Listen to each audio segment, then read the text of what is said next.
Dalawang low-pressure area sa loob at labas ng Philippine Area of Responsibility ang namataan at binabantayan ng Philippine Atmospheric, Geophysical and Astronomical Services Administration. Sa tala ng Pag-asa, huling namataan ang low-pressure area sa loob ng Philippine Area of Responsibility sa layong 440 kilometers sa silangan ng Kasiguran, Aurora.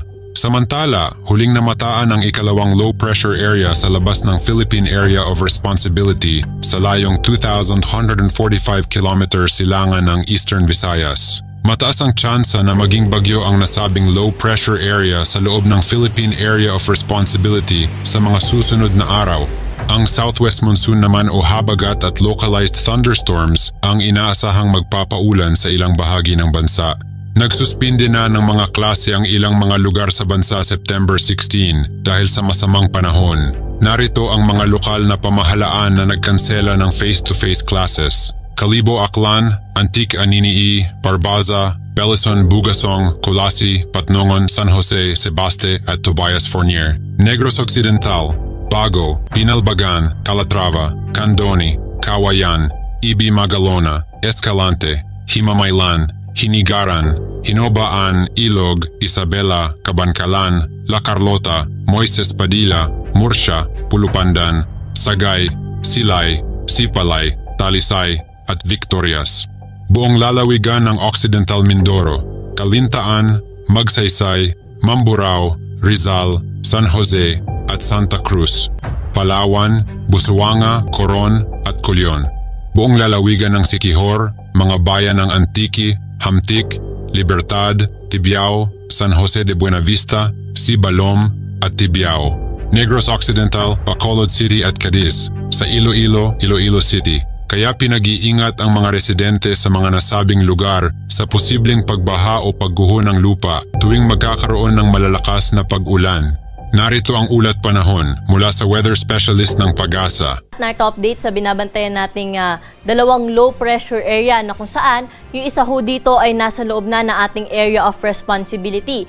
Huli natin na mataan sa layong 460 km silangan ng Kasiguran, Aurora. Ang nasabi nating LPA ay hindi natin nirule out yung possibility na maging isang bagyo sa mga susunod na araw. At kapag ho ito ay naging isang bagyo, hindi natin inaalis din ang posibilidad na magtaas ho tayo agad ng tropical cyclone wind signal sa may silangang bahagi po ng Cagayan o ng Isabela or sa may eastern section po ng Northern Luzon. Ngunit kahit hindi man ho ito maging isang bagyo, ito pa rin ay ating imomonitor at dapat paghandaan dahil po sa mga susunod na araw ay posible rin ho ito magdulot ng mga moderate to heavy rains lalo na po dito sa may bahagi ng Cagayan at Isabela na kung saan inaasahan natin na magdudulot na po yung extension ng kaulapan na nasabi nating LPA sa may Cagayan at Isabela, Aurora na lugar na kung saan mga light to moderate with at times heavy rains po yung ating inaasahan. Samantala, na yung pangalawang LPA naman ho na ating minomonitor ay nasa layo pa pong 2,160 km silangan ng Eastern Visayas. Malayo pa ho ito sa ating Philippine landmass at wala pang direkta epekto sa anumang bahagi po na ating bansa.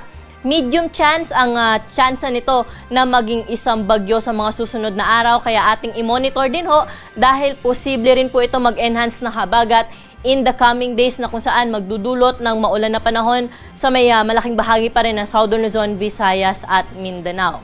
Samantala, dito naman po sa bahagi ng Metro Manila, pati na rin po sa Central Luzon, Ilocos Region at Cordillera Administrative Region, generally bahagyang maulap hanggang sa maulap na kalangitan po ating inaasahan, maliban po sa mga panandaliang buhos ng pag-ulan at mga pulo-pulong pagkidlat at pagkulog dala po ng mga localized thunderstorm.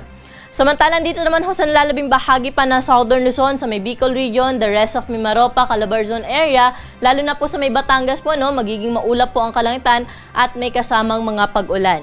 Ganon din po sa may bahagi pa ng Central at Eastern Visayas, Zamboanga Peninsula, Northern Mindanao, Caraga, Bangsamoro at sa Soxargen. Kaya doble ingat din po sa ating mga kababayan dyan dahil yung mga pag-ulan po ay posible pa rin na may heavy o kung minsan ay malakas na bugso ng pag-ulan.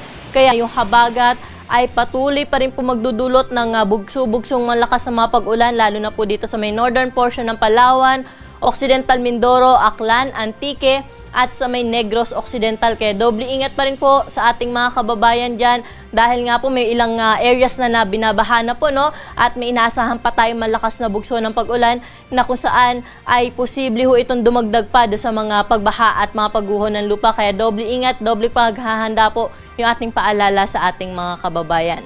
Sa may Davao region po, kung may mga pag-ulan mamaranasan, ito ay mga panandaliang buhos lamang, dala po ng mga localized thunderstorm. At narito naman po yung mga areas na kung saan meron ho tayong nakataas na gale warning sa kasalukuyan. Kapag may gale warning ho tayo, hindi natin pinapayagang pumalaot dyan yung ating mga kababayang mangisda, pati na rin yung may maliit na sasakyang pandagat dahil sa inaasahan nating malalaki at matataas na mga pag-alon. Posible pong umabot sa 4.5 meters ang wave height. Partikular na po dito sa may Occidental Mindoro, Palawan, Romblon, Western Visayas, Negros Island Region, Central Visayas, Southern Leyte, ilang baybayin po ng Leyte, pati na rin po sa may Zamboanga del Norte, Camiguin, Dinagat Islands at sa ilang baybayin dagat po ng Surigao del Norte ay may nakataas tayong gale warning. Sa ibang baybayin naman ho na ating karagatan ay magiging moderate to rough pa rin ang sea condition. Kaya po, pinag-iingat po natin yung ating mga kababayan. Pero yung mga nakasakay po sa small sea crafts ay hindi ho natin ina-advise na pumalaot po sila dahil posible pa rin po yung maalon na karagatan. Pero ingat naman po doon sa malaking sasakyang pandagat dahil nga moderate to rough sea conditions po yung ating inaasahan sa ibang baybayin pa ng ating karagatan.